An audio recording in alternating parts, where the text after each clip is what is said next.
Good morning. Welcome to this Wednesday before Thanksgiving edition of Paranoia Mornings. I'm RJ Lang.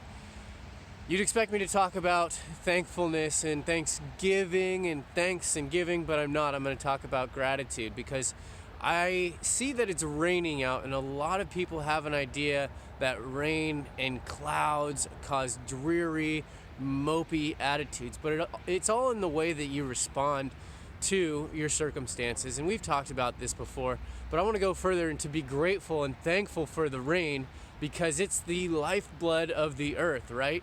It's what provides the plants and us for growth. Have you ever tried to run a couple miles or any sort of exercise without having water?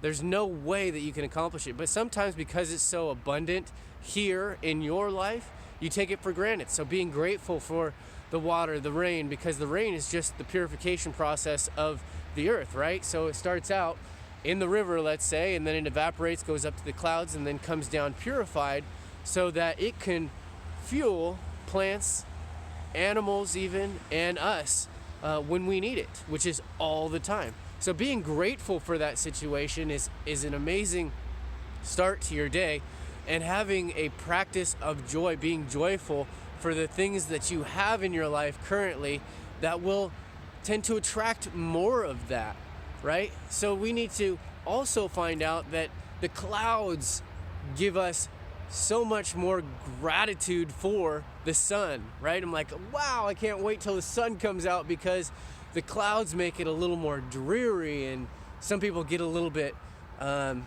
anxiety about the weather. But you can't control the weather, but what you can control is the way that you respond to it. And what a great way to control the way that you respond is having that attitude of gratitude and practice of joy. If you ever find yourself in a rut, in a situation that you just can't get out of, having a gratitude rampage.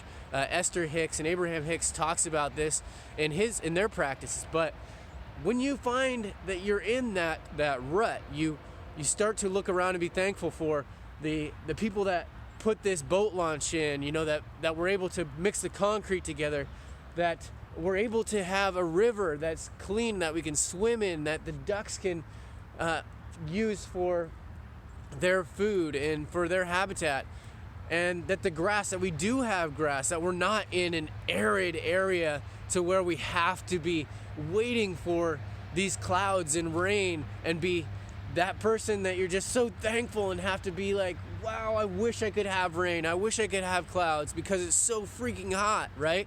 Like in arid areas or very desert areas where it's dry or they're on a drought, think of how grateful they are to have rain and to have clouds. So have that attitude of gratitude, have that joy in your heart, and have that practice. Try each and every day, but practice today and in small increments, small steps, so that you can continue to flow that into your life. I hope you enjoyed this today. It excites me just to talk about it. I'm finishing up my gratitude journal, or it's my thankfulness. One thing that I'm thankful for each day for Monica, and I'm going to present it to her on Thanksgiving.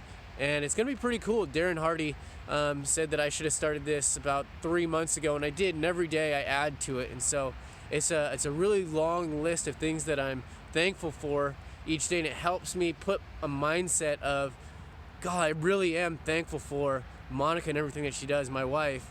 And it's great to do this about everything. I know that Oprah does it. She has a gratitude journal, and every day she has to write in it the things that she's grateful for in that day. And she's very successful, obviously. So why don't you try it? Try to have a gratitude journal and practice joy today.